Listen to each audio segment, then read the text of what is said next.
pada masa penjajahan Belanda yang menancapkan kukuh kolonialismenya di bumi Nusantara. Cadas Pangeran berada di antara 7 km barat daya kota Sumedang, Kabupaten Sumedang, Provinsi Jawa Barat.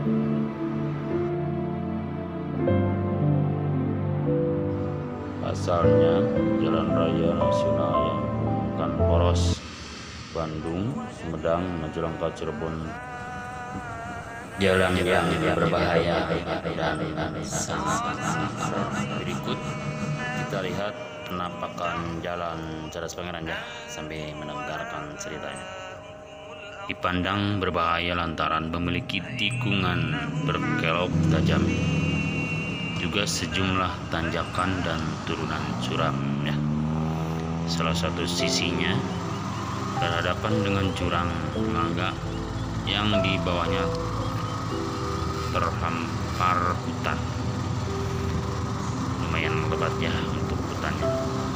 Sementara di sisi lainnya berdiri tinggi tebing cadas yang ditumbuhi pepohonan rapat. Belum lagi ketika malam tiba, jalan tersebut terbilang sepi karena tidak ada pemukiman warga di sisi jalan. Tercatat banyak kecelakaan terjadi di ruas jalan ini.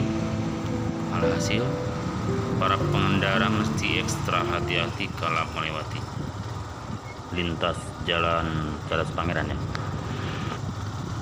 Ihwal keanggaran jalan Cadas Pangeran barangkali bisa dilacak sejak awal pembangunan yang sulit menelan banyak korban jiwa.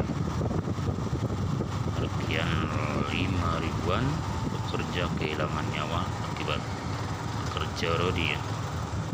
Mengikis perbukitan berlereng curam dan terjal serta memangkas material batu cadas dan keras hanya dengan peralatan dan kemampuan serba terbatas.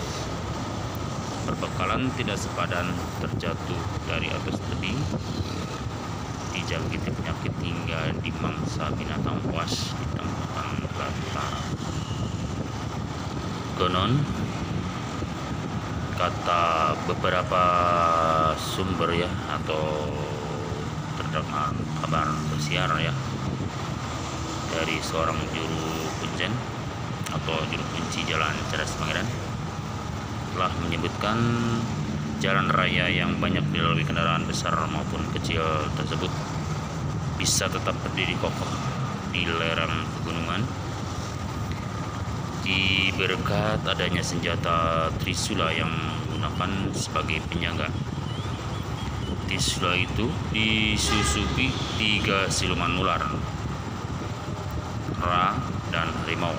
Konon katanya, bila ada orang yang angkuh, sombong, dan tak mempercayai keberadaan mereka, maka dia akan didatangi langsung makhluk tak kasat mata itu.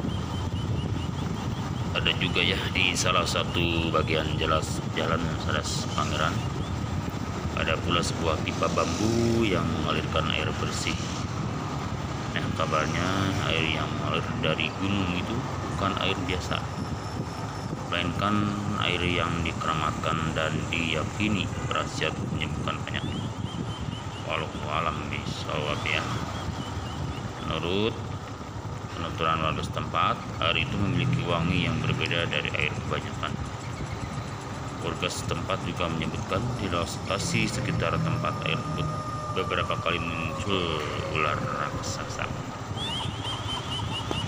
Kabarnya dulu ada seorang supir yang mengalami kecelakaan lantaran mencoba menghindari sang ular yang badannya membentang menghalangi jalan raya. Mitosnya, ular besar yang diduga sejenis piton atau boa tersebut hidup di dasar jurang di samping jalan Cadas Pangeran. Sang ular disebutkan memakan mayat sisa korban kecelakaan atau pembunuhan pada zaman dahulu, memakan mayat korban pekerja paksa pembuatan jalan. Dulu ketika kendaraan yang melewati Cadas Pangeran belum seramai sekarang, ada mitos juga ya bahwa pengendara dan warga yang melewati jalan raya tersebut harus menyalakan dan melempar rokok atau koin ke jurang di pinggir jalan. Ini semacam eksperimen atau izin untuk melintas agar tak diganggu makhluk astral penghuni jalan Cadas Pangeran. Saja bacaan dan doa menolak bala dan mara bahaya tak putus dirampalkan saat akan melintas. Turut cerita masyarakat setempat, arwah para pekerja paksa dan korban pembunuhan yang mayatnya dibuang di sekitar Cadas Pangeran serta makhluk halus lain penunggu jalan itu acap bergentayangan mengganggu para pengguna jalan. Orang Geranghot, nah ada cerita ya, ada sosok hitam nempel di kaca belakang mobil ketika dia nekat pada malam hari melewati jalan Cadas Pangeran. Di bagian atas yang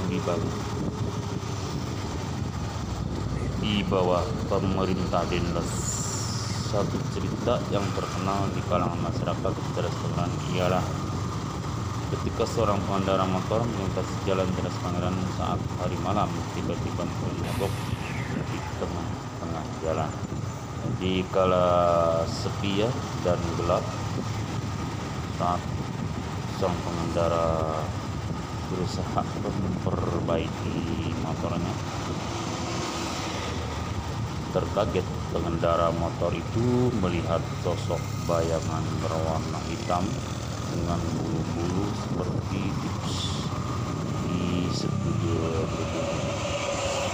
Ketika sang pengendara tengah berusaha menjelaskan pandangannya, bayangan itu pun mendadak kian besar dan terus meninggi sehingga dia harus menggunakan kepalanya untuk melihat bayangan tersebut. Terkejut dengan apa yang dilihat, pengendara motor langsung terpirit-pirit mengas barang-barang dan kabur dari sana.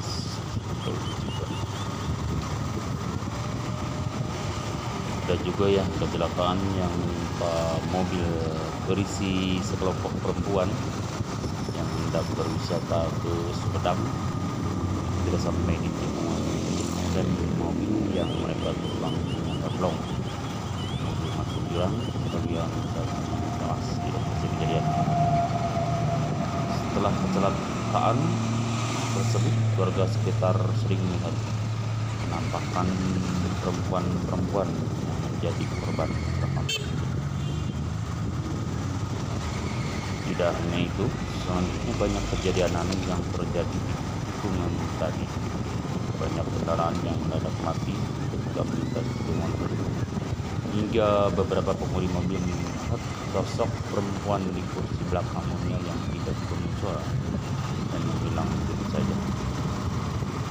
Lain waktu, ada cerita seorang ibu hamil yang sedang dibonceng motor diikuti kepala yang melayang di belakangnya, atau pengendara yang melihat sosok yang tiba-tiba menyeberang jalan namun menghilang. Ketika sampai di seberang, ada juga yang pernah melihat bayang-bayang berterbangan dari pohon ke pohon lain di hutan Cadas Pangeran. Warga setempat pun dan pengendara sering dikagetkan dengan kemunculan tiba-tiba ada seorang perempuan saat tengah malam yang mencegat pengendara dengan melambai-lambaikan tangan. Seseorang tukang ojek yang telah puluhan tahun mencari nafkah di kawasan Cadas Pangeran sempat tercegat perempuan itu. Si perempuan minta tukang ojek untuk mengantarkan dirinya. Namun saat sang tukang ojek menanyakan kemana ia harus mengantar, perempuan berambut panjang dan berbaju putih itu diam seribu bahasa ya. Tengah perjalanan, tukang ojek merasakan berbobot. Motornya menjadi ringan ya. Langsung tak melirik ke jok belakang, ternyata perempuan yang digambarkan berwajah cantik sudah tidak lagi duduk di motor si tukang ojek. Raib entah kemana. Ya, semua mitos dan mistis secara misteri di seputaran kawasan Jalan Cadas Pangeran pada akhirnya dikembalikan kepada kepercayaan masing-masing. Yang paling penting saat melewati kawasan Jalan Cadas Pangeran yang sering menjadi lokasi kecelakaan lalu lintas, kewaspadaan pengendara mesti ditingkatkan. Ya, kewaspadaan pengendara mesti ditingkatkan berlipat-lipat kali ya, sembari tak henti-henti memohon perlindungan dan keselamatan kepada Tuhan Yang Maha Kuasa. Semoga kita semua dalam melakukan perjalanan dimanapun dan kapanpun harus tetap berhati-hati, jaga jarak aman, patuhi rambu-rambu lalu lintas. Semoga kita semua ada di dalam lindungannya. Selamat jalan, semoga selamat sampai tujuan. Jangan lupa like, comment, and subscribe ya. Terima kasih. Assalamualaikum warahmatullahi wabarakatuh.